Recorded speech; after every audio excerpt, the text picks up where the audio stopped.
Good evening, friends, and welcome back to another edition of Delving Deeper with Rabbi Tiechtel from Chabad. Friends, did you know that the 10 plagues in Egypt were designed to bring Pharaoh into submission by hurting Egypt where it hurt most? Some of the plagues, like the pestilence that killed Egypt's livestock, and the hail and the locust that destroyed everything green, targeted Egypt's property. Yet others, like the lice or the boils, targeted the bodies of the Egyptians themselves. And then there's a third category of the plagues, those that threaten the Egyptians' very lives. For example, the plague of blood, which contaminated the country's entire water supply. Or the wild predatory animals roaming the land in search for human prey. Friends, most notably, the death of Egyptians' firstborn. But did you know that there's one plague that seems to fit into no mold? It's the plague of the frogs. My friends, it's hard to imagine a more unusual and unconventional horror to be brought upon Egypt than a swarm of frogs infesting the entire land of Egypt. I mean, if the point of the plagues was to smash Pharaoh's pride, it does seem curious that out of all things, frogs would be chosen for the task. Come on, friends, the frog, it seems like a rather benign creature. It doesn't pillage, it doesn't plunder or rampage or destroy. It doesn't murder, it doesn't maim. I mean, seemingly at the worst, what's the worst a frog gonna do to you? It might just get on your nerves. But many people live for years with creatures far more unpleasant than frogs, such as mice or rats or other rodents. I mean, in the grand scheme of things, there doesn't seem too much to croak about a plague carried out by a group of creatures whose biggest fault is that their voices seem to be perpetually hoarse. So friends, simply, why are the frogs chosen for the task of submitting Pharaoh and Egypt to this plague? And paradoxically, precisely the plague of the frogs succeeds in shocking and shaking Pharaoh to his core. You see, the Torah tells us that of all the plagues, out of all of them, frogs was the only one that didn't cease to exist once the plague was over. You see what happened when they had the plague of lice? The lice came, the lice went. The wild beast came, the wild beast went. The hail and the locust came and it went. But regarding the frogs, you know what the Torah says? Only in the river shall they remain. Because the frogs didn't disappear. They just remained in the river as a constant, ongoing warning, echoing in the ears of Pharaoh, a frequent visitor of the river. He used to go there every morning to remind him, and the frogs reminded him that God is boss. The Rebbe explains that Rashi is actually emphasizing that the plague of frogs was unique, that it had a double force. It says, first thing is, it frightened them and confused them with fear during the plague itself, and confusion for all those months afterwards, when the frogs left mainland, but yet it remained in the river. So the core question still remains, what could possibly be so frightening and so confusing about frogs? And why was actually this the means chosen to deliver a more resounding message than the others? To the extent that the frogs remained around a long time after the plague ended in order to simply keep antagonizing Pharaoh in the river waters for many, many months to come. Well, friends, I want to share with you a most remarkable insight from the Rebbe on the meaning, the mystical, esoteric meaning of the plague of frogs. You see, the problem they represent and the solution they convey.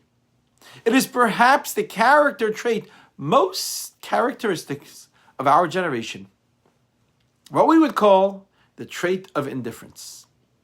You see, two kinds of people challenge religion. The first are those who identify as heretics or atheists. You know, they just insist passionately that nothing exists outside the physical world.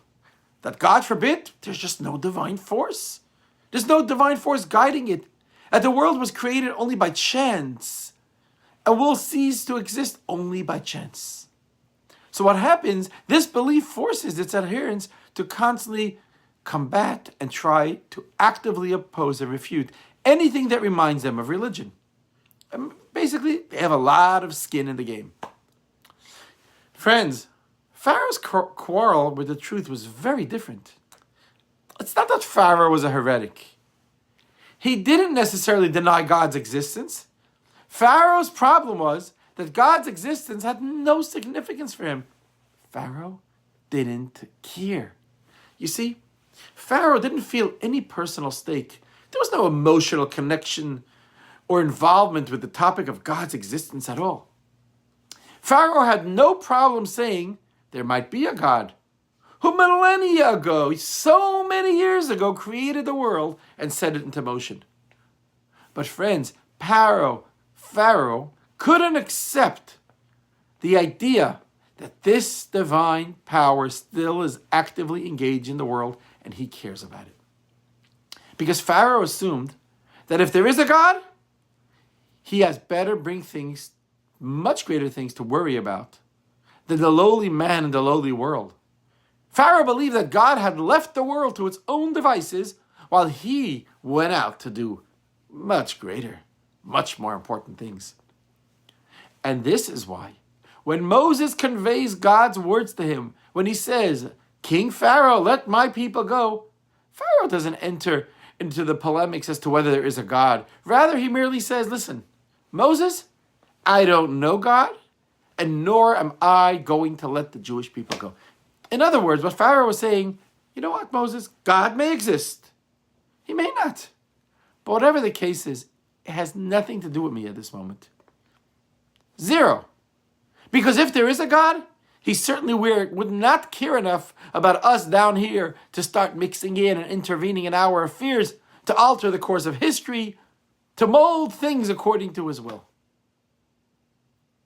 In a 3-syllable word, Pharaoh was indifferent.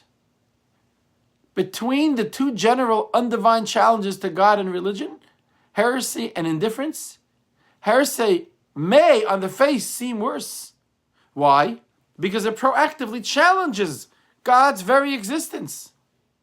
But as the Rebbe explains in Chassidus, in many ways, indifference is a lot worse than heresy. Because the heretic, for all his anti-religiosity, doesn't believe in religion, is really an inherently religious person. He's religious about his atheism. He's passionate about disbelieving. And since at least the question of godliness touches him on a deep level, and it really matters to him, that means we have a starting point to engage him. He feels, this is the person who may have the wrong idea, but at least he cares. It's with some work and loving care, the Jewish soul and innate faith within him. You need to warm him up. You need to embrace him. That neshama is in there. And then we can restore him to his natural state. And he uses the passion for believing in God. But the indifferent person has a much deeper problem. You know why? He's apathetic. He doesn't know and he doesn't care. That person is apathetic to the very premise of faith and belief of any kind. Because, friends, once a person goes down that path, it's really extremely difficult to convince him to care. And for this reason, it was Pharaoh's religious indifference, more than any theological denial discussion, that required swift and decisive treatment. So friends, you go, okay, indifference is worse. So what's the correct response to Pharaoh's terrible apathy and indifference? What do? You see, that plague of frogs was unique. Because when those frogs jumped from the river into the ovens of every Egyptian home, Pharaoh saw clearly that even animals as small and benign as frogs, they obey God's will. To go in the oven against nature? The frogs were listening to God. Thus, nothing in this world is even remotely distant from him. So the indifference that Pharaoh felt, a special connection to a frog, a cold-blooded creature like himself, who he was, so precisely this reflection of himself was able to stun him into submission in a way no other animal possibly could. You see, most animals have some unique identity about them. Some have a special function they offer to the world, for better or for worse. Some animals give milk. Some are used for food, contributing to the world, and obviously in a positive way. Other animals make a negative contribution, hurting, biting, causing harm, God forbid.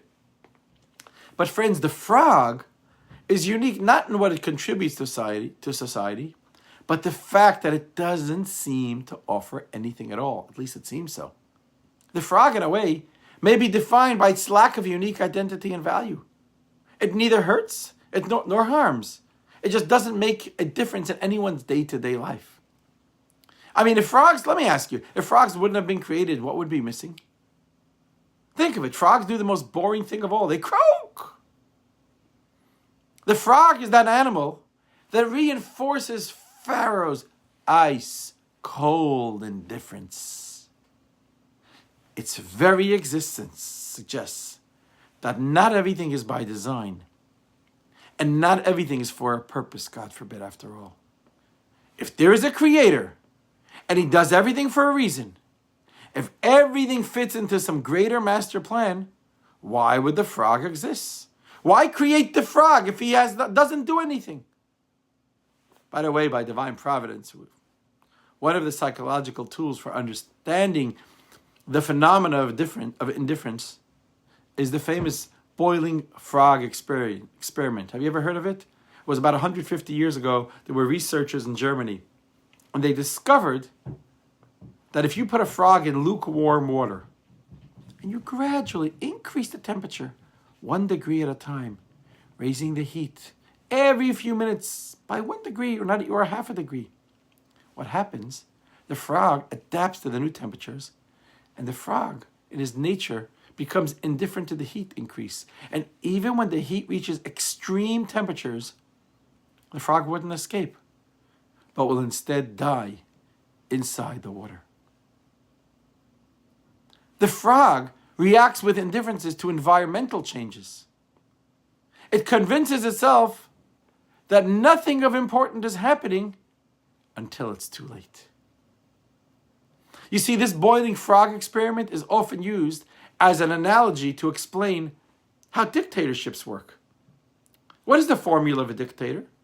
The dictator's formula is to accustom the people to horrors slowly and gradually, subtly making them indifferent to all. And this is why the frog, uniquely among all the animals, was the one to stun Pharaoh into submission. Because when Pharaoh saw that this animal, his own animal, that means he was an indifferent person, the frog, that representing Pharaoh's own cool indifference to spirituality, obeyed God's command. It went into the ovens against nature, and it did so enthusiastically and leapt into those blazing Egyptian ovens. That was a slap of Pharaoh's face. It was an utter refutation of the worldview that he so carefully built. It all collapsed like a deck of cards. Suddenly, friends, Pharaoh realized that infinity is not confined to the heavens.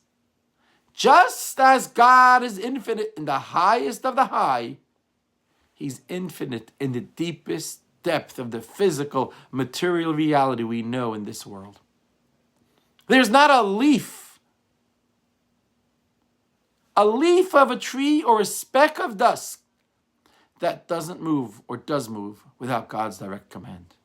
So while Pharaoh could have easily regarded the frog as worthless, today, by the way, frogs are used extensively for their contribution to science. One of the examples, the fact that the frog's fingers and toes, if severed, will grow back on their own. And there's a process of scientists hope to enable to emulate this benefit for mankind.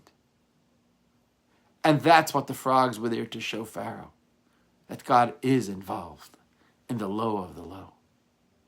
Friends, I have a cousin. His name is Rabbi Shmuel Raskin. He's a rabbi in Cholon, Israel. And he shared this story.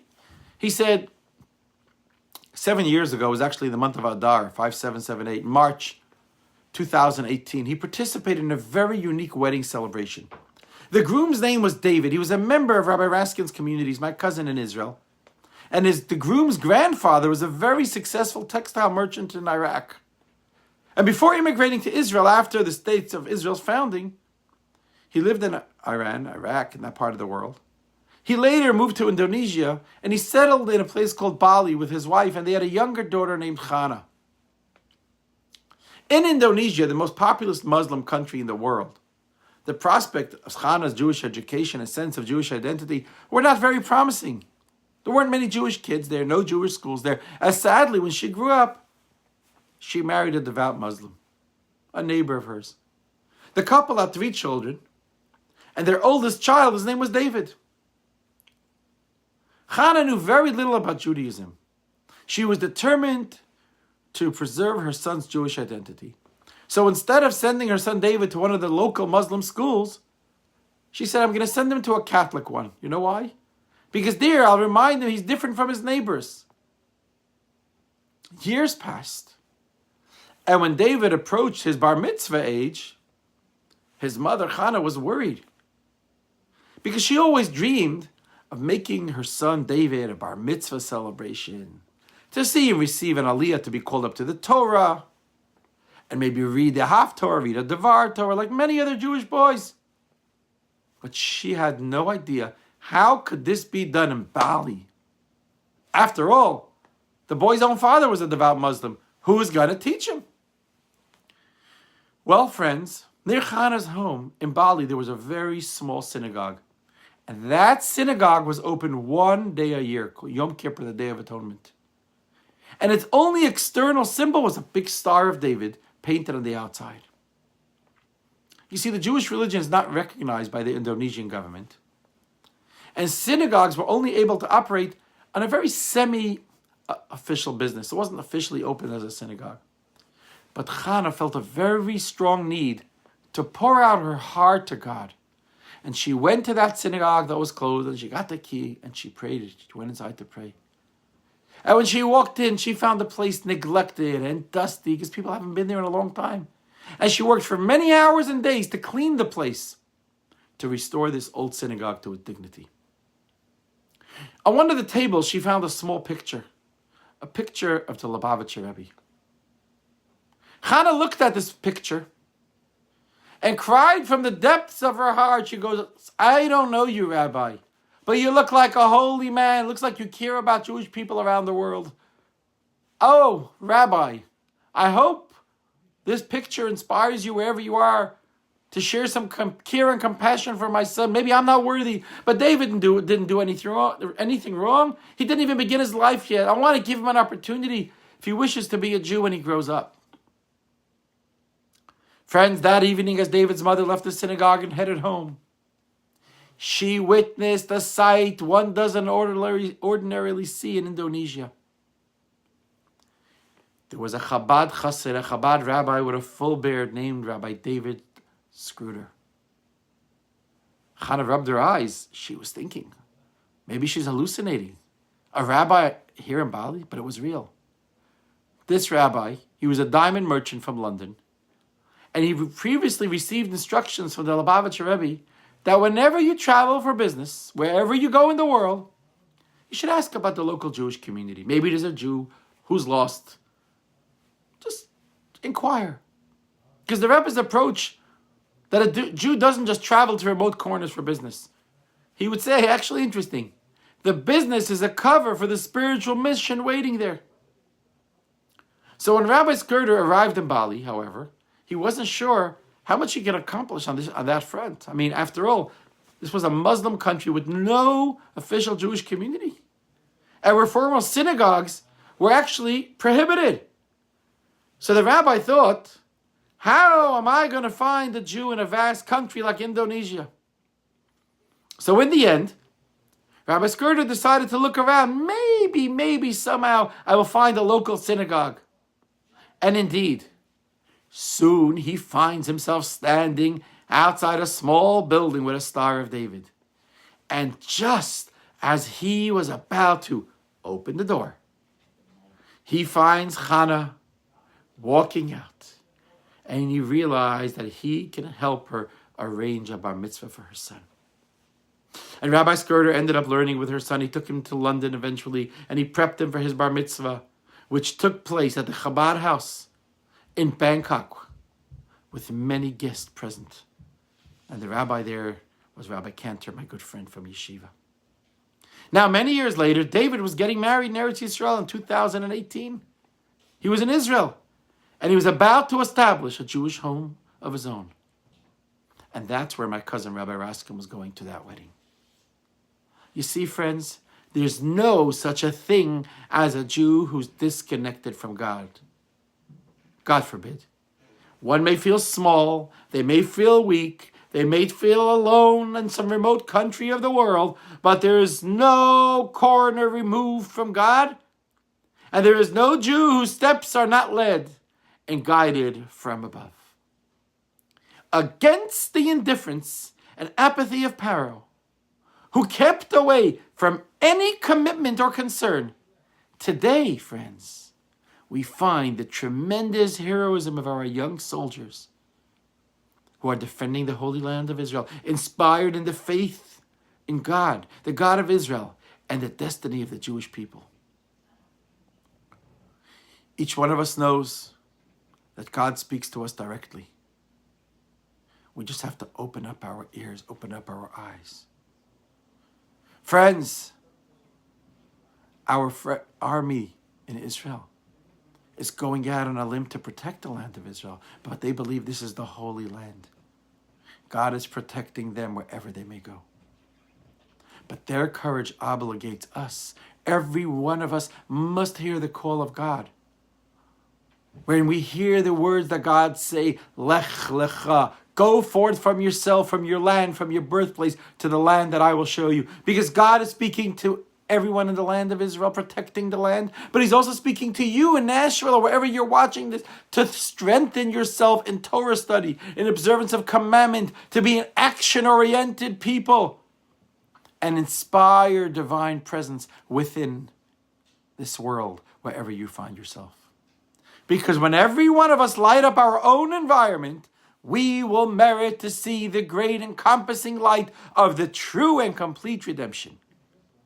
May it happen speedily in our days. But this redemption is not just global, it's personal too. So don't be indifferent, don't be apathetic. Argue with God if you're having a hard time, but believe He loves you, He cares about you as an only child. But He's waiting for us to return home. Go out, my friends, conquer the world, study a bit more Torah, add another mitzvah, connect to the one above. And He's waiting to embrace you with love, with joy and happiness as a child that comes back home. Shabbat Shalom.